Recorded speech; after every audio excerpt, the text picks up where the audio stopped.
নমস্কার বন্ধুরা, আমি আবার চলে আসলাম নতুন ভিডিও নিয়ে, নতুন এপিসোড নিয়ে। আজকের এপিসোডটা হলো শ্রাবণ মাসে সবুজ চুড়ি পরার সঠিক সময় আর সঠিক নিয়ম কি। তার সাথে শুনে নেব শ্রাবণ মাসে সবুজ চুড়ি পরার গুরুত্ব কেন।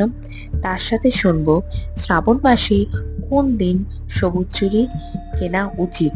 এর সাথে শুনবো সবুজ চুড়ি পরার নিয়ম কি। তো বন্ধুরা, আজকের এপিসোডটা তোমরা পুরোটাই শুনে নাও।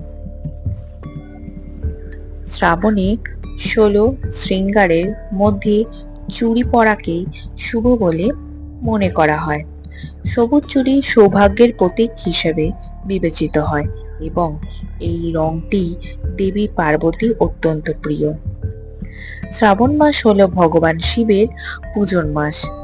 এছাড়াও শ্রাবণ মাসে মেহেন্দি, সবুজ পোশাক এবং সবুজ চুড়ি পরা অত্যন্ত গুরুত্ব রয়েছে। মা গৌরীর প্রিয় রং সবুজ, তাই শ্রাবণে যতটা সম্ভব এই রঙের জিনিস পরিধান করা খুবই গুরুত্বপূর্ণ। সবুজ রং পরলে মা পার্বতী ও মহাদেবের আশীর্বাদ আসে। সৌভাগ্যের প্রতীক হিসেবে সবুজ চুড়ি পরার নিয়ম রয়েছে। চলুন জেনে নেওয়া যাক শ্রাবণে কোন দিন সবুজ চুড়ি কেনা এবং পরা খুবই শুভ এবং এটি কিভাবে পরা উচিত। বিবাহিত সধবা মেয়েদের প্রতীক হিসাবে বিবেচিত 16 শৃঙ্গারের মধ্যে চুড়ি অন্যতম। শ্রাবণে স্বামী দীর্ঘায়ু, সুখ ও শান্তির কামনা করে এই চুড়ি পরা হয়। চুড়ি সতেজতা এবং সমৃদ্ধির প্রতীক। এগুলো পরলে মানসিক ও শারীরিক শক্তি বৃদ্ধি পায়। অবিবাহিত মেয়েরা শ্রাবণে সবুজ চুড়ি পরলে তাদের ভালো বর পাওয়া ইচ্ছে পূরণ হয়।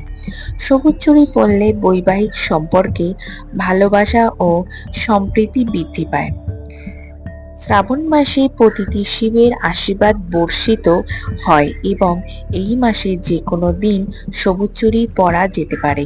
তো যদি আমরা একটি বিশেষ দিনের কথা বলি, তাহলে সোমবার এবং শুক্রবার সবুজ চুড়ি কেনা খুবই শুভযোগ। সোমবার মহাদেবের সঙ্গে সম্পর্কিত এবং শুক্রবার মা পার্বতীর সঙ্গে সম্পর্কিত। কেনার সঙ্গে সঙ্গে সবুজ চুড়ি পরবেন না, বরং সোমবার বা শুক্রবার প্রথমে স্নান করে দেবী পার্বতীকে সবুজ চুড়ি অর্পণ করুন এবং তারপর চুড়ি তুলে পরের দিন পরুন। আপনি ভগবান শিবের ধ্যান করার সময় এবং ওম নমঃ শিবায় মন্ত্রটি 108 বার জপ করার সময় এবং মনে মনে সুখী বিবাহিত জীবনে কামনা করার সময়ও চুড়ি পরতে পারেন। তাহলে বন্ধুরা, তোমরা এই এপিসোড থেকে পুরোটাই জেনে নিলে যে চুড়ি পরার সঠিক সময়, শ্রাবণ মাসে বিবাহিত মহিলারা কেন চুড়ি পরে, চুড়ি কখন কেনা উচিত, চুড়ি পরার গুরুত্ব কি। তাহলে বন্ধুরা, আমি আবার এপিসোডটাকে এখানটায় শেষ করলাম। তোমাদের যদি আমার ভিডিওটা ভালো লেগে থাকে তো ভিডিওটাকে একটা লাইক করে দেবে, কমেন্ট করে নিশ্চয়ই জানাবে, আর আমার চ্যানেলটাকে সাবস্ক্রাইব করে দেবে।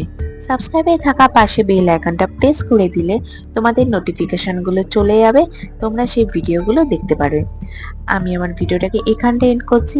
খুব তাড়াতাড়ি দেখা হচ্ছে পরের ভিডিওতে। ভালো থাকবেন, সুস্থ থাকবেন। নমস্কার।